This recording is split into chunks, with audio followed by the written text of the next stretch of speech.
Hello friend, आप सभी का स्वागत है Abhijit study point YouTube channel में। आज की इस वीडियो में यूपी बीएड एंट्रेंस एग्जाम 2026 के लिए जीके का प्रैक्टिस सेट करने वाले हैं। तो वीडियो को शुरू से लेकर अंत तक देखिएगा। चैनल पर नए चैनल को सब्सक्राइब कर लीजिएगा। पीडीएफ के लिए Abhijit study point Telegram channel को ज्वाइन कर लीजिएगा। आज की क्लास में हम जीके के 50 प्रश्न करने वाले हैं और अगर इन 50 प्रश्नों में से आपके 30 प्लस प्रश्न बिल्कुल सही हो जाते हैं तो आप यूपी बीएड एंट्रेंस एग्जाम को काफ़ी अच्छे स्कोर से पास कर सकते हैं। तो आज की क्लास से कितने प्रश्न आपके बिल्कुल सही हुए हैं यह कमेंट आप ज़रूर कीजिएगा।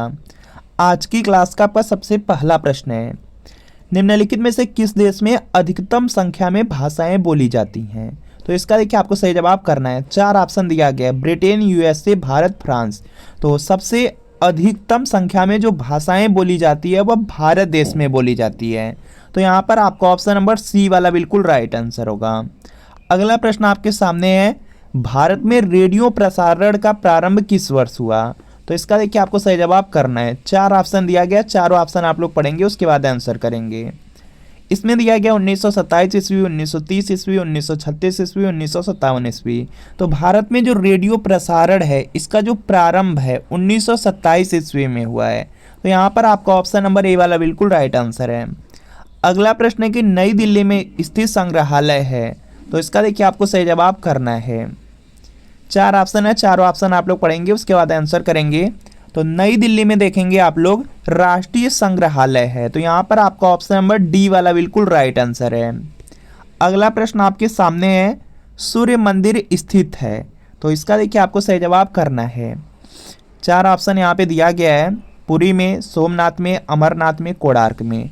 तो देखिए जो सूर्य मंदिर है, सूर्य मंदिर कोणार्क में है। तो यहाँ पर आपका ऑप्शन नंबर डी वाला बिल्कुल राइट आंसर होगा। अगला प्रश्न आपके सामने की काल्डेरा संबंधित है। तो इसका देखिए आपको सही जवाब बताना है।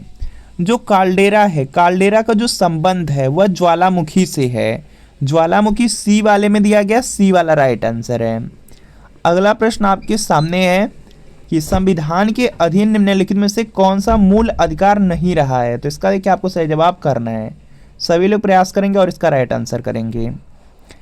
संविधान के अधीन यहाँ पर देखेंगे जो मूल अधिकार है, मूल अधिकार की संख्या पहले यहाँ पे जब मूल संविधान था उसमें 7 थी, लेकिन वर्तमान की अगर बात किया जाए, वर्तमान में जो मूल अधिकार हैं उसकी संख्या 6 हो चुकी है। पहले संपत्ति का अधिकार भी मूल अधिकार था, लेकिन अब उसको यहाँ पे मूल अधिकार से हटा करके विधिक अधिकार कर दिया गया है। तो यहाँ पे इसका जो राइट आंसर है वह होगा संपत्ति का अधिकार। संपत्ति का जो अधिकार है यह अब आपका मूल अधिकार नहीं है, अब यह आपका विधिक अधिकार बन गया, मतलब कानूनी अधिकार बन गया। यह पॉइंट आप लोग याद रखेंगे। अगला प्रश्न आपके सामने है कि आय और उपभोग में किस प्रकार का संबंध है? तो इसका देखिए आपको सही जवाब करना है। आय और जो उपभोग होता है इसमें प्रत्यक्ष संबंध होता है। तो यहाँ पर आपका ऑप्शन नंबर बी वाला बिल्कुल राइट आंसर है। अगला प्रश्न आपके सामने है कि प्रकाश की किरण को पूर्ण आंतरिक परावर्तन के लिए किससे गुजरना होता है? तो इसका देखिए आपको सही जवाब बताना है। प्रकाश की किरण को पूर्ण आंतरिक परावर्तन के लिए कांच से जल में यहाँ पे गुजरना होगा। तो यहाँ पर आपका ऑप्शन नंबर ए वाला बिल्कुल राइट आंसर है। अगला प्रश्न है कि हमारे शरीर में कुल कितनी मांसपेशियां होती हैं? तो इसका देखिए आपको सही जवाब बताना है। यहाँ पे इसका राइट आंसर हो जाएगा 656 हो जाएगा, जो कि आपके ऑप्शन नंबर बी में है, बी वाला राइट आंसर है। और यहाँ पर अगर आपसे पूछ दिया जाए कि जो मानव शरीर होता है उसमें कुल कितनी हड्डियाँ होती हैं, तो 206 होती हैं। यह पॉइंट आप याद रखेंगे, इम्पॉर्टेंट है। और जो बच्चे होते हैं बच्चों में 213 होती हैं। अगला प्रश्न आपके सामने है कि पृथ्वी के ऊपर के 4 क्षेत्रों में सबसे कम ऊंचाई किसकी है? तो इसका देखिए आपको सही जवाब करना है। तो यहाँ पे इसका राइट आंसर होगा ट्रोपोस्फियर हो जाएगा, ट्रोपोस्फियर हो जाएगा। तो यहाँ पर डी वाला बिल्कुल राइट आंसर है। अगला प्रश्न आपके सामने है यहाँ पे कि राज्यसभा के सदस्य का निर्वाचन कितनी अवधि के लिए होता है? तो इसका देखिए आपको सही जवाब बताना है। सभी लोग प्रयास करेंगे और यहाँ पे इसका जो राइट आंसर है यह हो जाएगा 6 वर्ष के लिए होता है। जो राज्यसभा के सदस्य होते हैं, जो सदस्य का निर्वाचन होता है वह 6 वर्ष के लिए होता है। तो यहाँ पे डी वाला बिल्कुल राइट आंसर होगा, इम्पोर्टेंट है। और राज्यसभा का सदस्य बनने के लिए जो यहाँ पे मिनिमम एज है वह 30 वर्ष होनी चाहिए, यह भी आप लोग याद रखेंगे। यहीं पे लोकसभा के लिए पूछा जाएगा, अगर एज पूछा जाता है तो 25 वर्ष हो जाएगा, कार्यकाल अगर पूछा जाता है तो 5 वर्ष हो जाएगा। यह पॉइंट आप लोग याद रखेंगे, यहाँ से कोई न कोई प्रश्न आपके एग्जाम में पूछा जा सकता है। अगला प्रश्न आपके सामने है कि वर्ष 2011 की जनगणना के अनुसार भारत के किस राज्य की जनसंख्या सबसे कम है? तो इसका देखिए आपको सही जवाब बताना है, और यहाँ पे इसका राइट आंसर हो जाएगा सिक्किम हो जाएगा। ऑप्शन नंबर यहाँ पे डी वाला बिल्कुल यहाँ पे राइट आंसर है। अगला प्रश्न आपके सामने है यहाँ पे कि ग्राम पंचायतों की आय का स्रोत कौन सा है? तो इसका देखिए आपको सही जवाब करना है। तो यहाँ पे इसका राइट आंसर हो जाएगा ग्राम पंचायतों की जो आय का स्रोत है वह देखेंगे मकान और पशु कर हो जाएंगे, जो कि दिया गया डी वाले में। डी वाला राइट आंसर है। अगला प्रश्न आपके सामने है कि राज्य के नीति निर्देशक तत्वों में निम्नलिखित में से किन प्रकार के सिद्धांत अंतर्निहित हैं? तो इसका देखिए आपको सही जवाब बताना है। जो राज्य के नीति निर्देशक तत्व हैं उसमें देखेंगे आर्थिक सिद्धांत, सामाजिक सिद्धांत, प्रशासनिक सिद्धांत, ये सब के सब अंतर्निहित हैं, शामिल हैं। तो डी वाला राइट आंसर है। अगला कि भारतीय संविधान में राज्य के नीति निर्देशक सिद्धांतों को शामिल करने के पीछे मुख्य उद्देश्य क्या था? तो यहाँ पे इसका जो राइट आंसर है यह देखेंगे हो जाएगा कल्याणकारी राज्य की स्थापना करना, जो कि आपके ऑप्शन नंबर ए में दिया गया है। ए वाला आपका राइट आंसर है। अगला प्रश्न आपके सामने है कि किसकी उपस्थिति के कारण चूने का पानी वायु में रखने पर यहाँ पे दूधिया हो जाता है? तो इसका देखिए आपको सही जवाब बताना है। कार्बन डाइऑक्साइड हो जाएगा। कार्बन डाइऑक्साइड की उपस्थिति के कारण जो चूने का पानी होता है अगर उसको वायु में रख दिया जाता है तो वह दूधिया हो जाता है। तो यहाँ पर ए वाला राइट आंसर है। अगला प्रश्न आपके सामने है कि चमड़ा उद्योग में पौधों से प्राप्त होने वाली किस चीज़ का प्रयोग किया जाता है? तो इसका देखिए आपको सही जवाब बताना है। उसमें प्रयोग किया जाता है टैनिन का। टैनिन दिया गया डी वाले में, तो डी वाला आपका राइट आंसर है।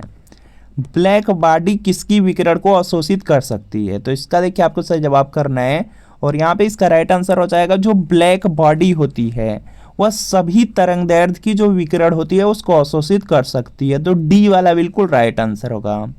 निम्नलिखित में से किस भक्ति संत ने अपने संदेश के प्रचार के लिए सबसे पहले हिंदी का प्रयोग किया? तो इसका देखिए आपको सही जवाब करना है। तो यहाँ पे इसका राइट आंसर हो जाएगा रामानंद ने किया था। रामानंद सी वाले में दिया गया, सी वाला बिल्कुल राइट आंसर है। अगला है कि अखिल भारतीय किसान सभा के प्रथम सत्र की अध्यक्षता किसने की? तो इसका देखिए आपको सही जवाब बताना है। जो अखिल भारतीय किसान सभा है उसकी जो प्रथम सत्र की अध्यक्षता है वह स्वामी सहजानंद ने किया। तो यहाँ पर ए वाला आपका राइट आंसर होगा। अगला प्रश्न आपके सामने है विश्वविद्यालय अनुदान आयोग की स्थापना किस वर्ष की गई? तो इसका देखिए आपको सही जवाब करना है, और यहाँ पे इसका राइट आंसर होगा 1956 ईस्वी में, जो कि दिया गया है ए वाले में। तो ए वाला राइट आंसर है। इसके बाद देखेंगे अगला प्रश्न है सर्वोच्च न्यायालय के न्यायाधीश को कदाचार और असमर्थता के प्रमाणित आधारों पर संसद किस तरह महाभियोग का प्रस्ताव पारित कर सकती है? तो यहाँ पे इसका राइट आंसर हो जाएगा कि संसद के दोनों सदनों द्वारा अलग अलग अपने कुल सदस्यों की संख्या के बहुमत तथा उपस्थित एवं मतदान करने वाले सदस्यों के 2/3 बहुमत प्रस्ताव के द्वारा। तो यहाँ पे सी वाला राइट आंसर होगा। अगला प्रश्न आपके सामने है कि अंग्रेजी भाषा को भारत में शिक्षा के माध्यम के रूप में आरंभ किया गया। तो यहाँ पे इसका राइट आंसर हो जाएगा लॉर्ड मैकाले द्वारा। अंग्रेजी भाषा को भारत में शिक्षा के माध्यम के रूप में जो आरंभ किया गया है वह लॉर्ड मैकाले के द्वारा किया गया। तो ए वाला राइट आंसर है। वह कौन सा महाद्वीप है जहाँ एक भी ज्वालामुखी नहीं है? तो इसका देखिए आपको सही जवाब करना है, और यहाँ पे इसका राइट आंसर हो जाएगा ऑस्ट्रेलिया। ऑस्ट्रेलिया महाद्वीप में एक भी ज्वालामुखी नहीं है। तो ए वाला आपका राइट आंसर होगा। अगला प्रश्न आपके सामने कि निम्न में से कौन सा वन आधारित उद्योग नहीं है? तो इसका देखिए आपको सही जवाब बताना है। तो यहाँ पर देखेंगे इसका राइट आंसर हो जाएगा सीमेंट उद्योग। सीमेंट उद्योग हो जाएगा। ऑप्शन नंबर ए वाला बिल्कुल राइट आंसर है। अगला देखेंगे यहाँ पे प्रश्न दिया गया है, जैसे यहाँ पे कागज उद्योग हो गया तो इसमें यहाँ पे पेड़ों की ज़रूरत होती है, पेड़ों की लकड़ी की खेल सामग्री उद्योग में भी ज़रूरत पड़ती है। अगला प्रश्न है कि भारत में परमाणु ऊर्जा कार्यक्रम का प्रारंभ कब से हुआ माना जाता है? तो इसका देखिए आपको सही जवाब करना है, और यहाँ पे इसका राइट आंसर होगा 1948 ईस्वी में, जो कि बी में दिया गया, बी वाला राइट आंसर है। उपनिषद का प्रतिपाद्य विषय है। तो यहाँ पे इसका जो राइट आंसर है यह हो जाएगा उपनिषद का जो प्रतिपाद्य विषय है उसमें भारत का सामाजिक व्यवहार, हिंदू धर्म, प्राचीन भारतीय विधि, ये सभी आ जाते हैं, तो डी वाला राइट आंसर होगा। अगला प्रश्न है कि कोयला किस चट्टान में पाया जाता है, तो यहाँ पे इसका राइट आंसर हो जाएगा कि जो कोयला होता है वह परतदार चट्टान में पाया जाता है, तो यहाँ पर बी वाला बिल्कुल राइट आंसर होगा। अगला है कि मोह असंबद्धता स्थित है, तो इसका देखिए आपको सही जवाब बताना है, तो यह क्रस्ट और मेटल के बीच हो जाएगा। जो मोह असंबद्धता स्थित है वह क्रस्ट और मेटल के बीच हो जाएगा, तो ए वाला आपका राइट आंसर है। अगला है कि विश्व में बागानी कृषि का सर्वाधिक विकास कहाँ हुआ है, तो यहाँ पे इसका राइट आंसर हो जाएगा दक्षिण पूर्वी एशिया में, जो कि दिया गया डी में, डी वाला राइट आंसर है। अगला प्रश्न है कि धरातल के सर्वाधिक भाग पर निम्नलिखित में से किस चट्टान का विस्तार पाया जाता है, तो यहाँ पे इसका राइट आंसर हो जाएगा जो धरातल है उसके सर्वाधिक भाग पर अवसादी चट्टान पाई जाती है, तो यहाँ पर बी वाला राइट आंसर होगा। विश्व में रेशम उत्पादन में अग्रणी राष्ट्र है, तो यहाँ पे इसका जो राइट आंसर है यह देखेंगे हो जाएगा चीन है, चाइना हो जाएगा। ऑप्शन नंबर बी वाला बिल्कुल राइट आंसर है, वहाँ पे रेशम उत्पादन सबसे ज़्यादा होता है। अगला प्रश्न है कि निम्नलिखित फसलों में कौन सी फसल भारत में संसार के सभी देशों से अधिक होती है, तो इसका देखिए आपको सही जवाब बताना है, तो भारत में सबसे अधिक होता है गन्ना। ऑप्शन नंबर सी वाला बिल्कुल राइट आंसर होगा। इसके बाद नेक्स्ट कि गहरे समुद्री गोताखोरों के श्वसन के लिए ऑक्सीजन के तनुकरण के लिए किस गैस का प्रयोग किया जाता है, तो यहाँ पे इसका राइट आंसर हो जाएगा हीलियम मिलाया जाता है, तो यहाँ पे क्या होगा हीलियम हो जाएगा, जो कि डी में दिया गया, डी वाला राइट आंसर है। अगला है कि आर्द्रता को मापने के लिए किस उपकरण का प्रयोग किया जाता है, तो यहाँ पे इसका जो राइट आंसर है यह देखेंगे हो जाएगा हाइग्रोमीटर।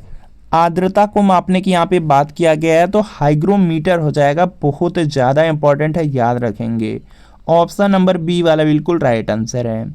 अगला कि क्रीम सेपरेटर में दूध में से वसा को किस कारण से अलग किया जा सकता है, तो यहाँ पे इसका राइट आंसर है यह देखेंगे हो जाएगा अपकेंद्री बल के द्वारा। क्रीम सेपरेटर में जो दूध में से वसा को अलग किया जाता है वह अपकेंद्री बल के द्वारा किया जाता है, तो यहाँ पे डी वाला राइट आंसर है। अगला देखेंगे प्रश्न की बाजार कीमत किससे संबंध होती है, तो यहाँ पे इसका जो राइट आंसर है यह देखेंगे हो जाएगा अत्यधिक अल्प अवधि से। ऑप्शन नंबर ए वाला राइट आंसर है। दक्षिण भारत के सन ग्रुप द्वारा अधिग्रहण की गई एयरवेज कंपनी कौन सी है, तो यहाँ पे इसका जो राइट आंसर है यह हो जाएगा स्पाइस जेट है, जो कि सी में दिया गया, सी वाला राइट आंसर है।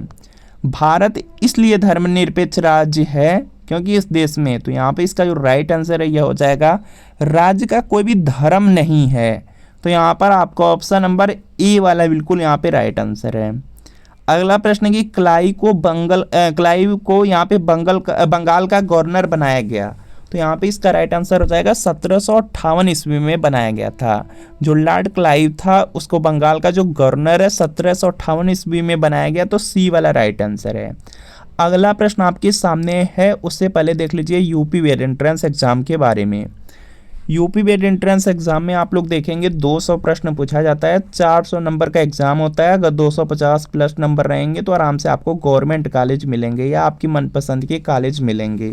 और यूपी वेट एंट्रेंस एग्जाम की काफ़ी अच्छी बात है कि जैसे जीके है, जीके में 50 प्रश्न पूछा जाता है। 50 प्रश्न में आप लोग देखेंगे कम से कम 30 से 35 प्रश्न प्रीवियस ईयर पेपर से होता है। और हिंदी है, हिंदी में भी 50 प्रश्न आएगा, 35 से लगभग 40 प्रश्न प्रीवियस ईयर पेपर से। रीजनिंग में 50 प्रश्न होता है, 35 से 40 प्रीवियस ईयर पेपर से, सिर्फ अंक बदला रहता है। बाकी यहाँ पे सब्जेक्ट में कुछ भी हो, आर्ट हो, साइंस हो, कॉमर्स हो, उसमें भी देखेंगे 50 प्रश्न आएंगे। 50 में देखेंगे 25 से 30 प्रश्न प्रीवियस ईयर पेपर से। तो यूपी वेट एंट्रेंस एग्जाम के लिए आप लोग प्रीवियस ईयर पेपर ले सकते हैं। इसमें आपको 2011 से लेकर 25 तक के पूरे 15 साल के पेपर मिलेंगे। आंसर की के साथ एक्सप्लेनेशन, सॉल्यूशन, व्याख्या सब कुछ आपको मिलेगा। और सभी सब्जेक्ट रहेंगे जीके, हिंदी, रीजनिंग, कला वर्ग, विज्ञान वर्ग। तो वीडियो के नीचे डिस्क्रिप्शन में जाना है, लिंक मिलेगी, लिंक को क्लिक करिए, नाम, मोबाइल नंबर फिल कीजिए। सिर्फ 30 रुपये का पेमेंट करना है। जैसे 30 रुपये का पेमेंट करेंगे तुरंत प्रीवियस ईयर पेपर का जो PDF होगा डाउनलोड हो जाएगा। इससे तैयारी कर लेंगे, बीएड एंट्रेंस एग्जाम में बहुत ज़्यादा हेल्प मिल जाएगी। और अगर लिंक से परचेज करने में कोई प्रॉब्लम आ रही है तो यहाँ पे व्हाट्सअप नंबर दिया गया है और इसी व्हाट्सअप नंबर पर सिर्फ लिखना है यूपी वेट entrance previous year paper. Art या साइंस लिख करके आपको व्हाट्सएप पे मैसेज करना है। जैसे मैसेज करेंगे रिप्लाई किया जाएगा। सिर्फ 30 रुपये की पेमेंट करनी होगी। जैसे 30 रुपये की पेमेंट करेंगे तुरंत प्रीवियस ईयर पेपर का जो PDF होगा सेंड कर दिया जाएगा उसी नंबर पे। तो इस व्हाट्सएप नंबर पर मैसेज कर लीजिए प्रीवियस ईयर पेपर को ले। भारत का प्रथम गवर्नर जनरल था, तो इसका देखिए आपको सही जवाब बताना है। भारत के जो प्रथम गवर्नर जनरल थे वह लॉर्ड विलियम बेंटिंग थे, तो यहाँ पे सी वाला राइट आंसर होगा। अगला है कि द्वैध शासन नीति को किसने समाप्त किया था। द्वैध शासन नीति दिया गया है, इसको यहाँ पे लॉर्ड वारेन हेस्टिंग्स ने समाप्त किया था, तो सी वाला राइट आंसर है। अगला प्रश्न कि अंग्रेजों का सर्वाधिक विरोध किसने किया था। अंग्रेजों का जो सर्वाधिक विरोध है वह मराठों ने किया था, तो यहाँ पर डी वाला बिल्कुल राइट आंसर होगा। एक मार्क किसके मानक की गारंटी है। जो देखिए एक मार्क का चिन्ह होता है वह गुणवत्ता के मानक की गारंटी होता है, तो यहाँ पर ए वाला राइट आंसर है। अगला कि कालाजार का रोगवाहक कौन है, तो यहाँ पे इसका जो राइट आंसर है यह हो जाएगा सिकता मक्खी है, जो कि यहाँ पे डी में दिया गया, डी वाला आपका राइट आंसर है। अगला है कि विश्व डेजर्टिफिकेशन उन्मूलन दिवस किस दिन मनाया जाता है, तो यहाँ पे इसका जो राइट आंसर है यह देखेंगे हो जाएगा 17 जून को, जो कि बी में दिया गया, बी वाला राइट आंसर है। अगला प्रश्न आपके सामने है, यदि किसी राज्य की विधानसभा में किसी दल को पूर्ण बहुमत नहीं प्राप्त हो तो राज्यपाल किसके अनुसार कार्रवाई करेगा, तो यहाँ पे इसका जो राइट आंसर है यह देखेंगे हो जाएगा अपने निर्णय पर, स्वनिर्णय हो जाएगा, जो कि दिया गया डी में, तो डी वाला राइट आंसर है। अगला है कि कौन सा ग्रह है जो सूर्य की एक परिक्रमा 88 दिनों में पूरी करता है, तो यहाँ पे इसका जो राइट आंसर है यह देखेंगे हो जाएगा बुध हो जाएगा। और अगर सूर्य के सबसे नजदीक ग्रह पूछा जाएगा तो आपके यहाँ पे एक बुध ग्रह ही होगा, यह पॉइंट याद रखेंगे। और आकार में सबसे छोटा अगर पूछ दिया जाता है तो यही बुध है, यह पॉइंट याद रखेंगे। बाकी यहाँ पे सौरमंडल का सबसे बड़ा ग्रह अगर आपसे पूछा जाता है तो बृहस्पति हो जाएगा, इसको भी आपको याद रखना है। और यूपी बोर्ड में 2021 का पेपर हुआ था जिसमें पूछा गया था कि जो फोबोस और डीमोस है किसके उपग्रह हैं, तो वह मंगल के हैं, यह भी याद रखेंगे आप लोग। रेयान की विनिर्माण के लिए कौन सा मुख्य कच्चा यहाँ पे माल प्रयोग किया जाता है, तो यहाँ पे इसका राइट आंसर हो जाएगा सेलुलोज का प्रयोग किया जाता है। रेयान के विनिर्माण के लिए सेलुलोज का यहाँ पे प्रयोग किया जाता है, जो कि बी में दिया गया, बी वाला राइट आंसर है। अगला है कि गिद्धा जो कि नृत्य का एक रूप है किस राज्य से संबंध है, तो यहाँ पे इसका राइट आंसर हो जाएगा पंजाब राज्य से हो जाएगा। जो गिद्धा एक नृत्य का रूप है इसका जो संबंध है वह पंजाब राज्य से है, तो ये वाला आपका यहाँ पे राइट आंसर हो जाएगा। तो फ्रेंड आपको बताना है कि इन 50 प्रश्नों में कितने प्रश्न आपके बिल्कुल सही हुए हैं, या कमेंट आप जरूर कीजिए। वीडियो अच्छा लगा हो वीडियो को लाइक करिए, चैनल पर नए हैं चैनल को सब्सक्राइब कर लीजिए। मिलते हैं फ्रेंड आपसे नेक्स्ट वीडियो में।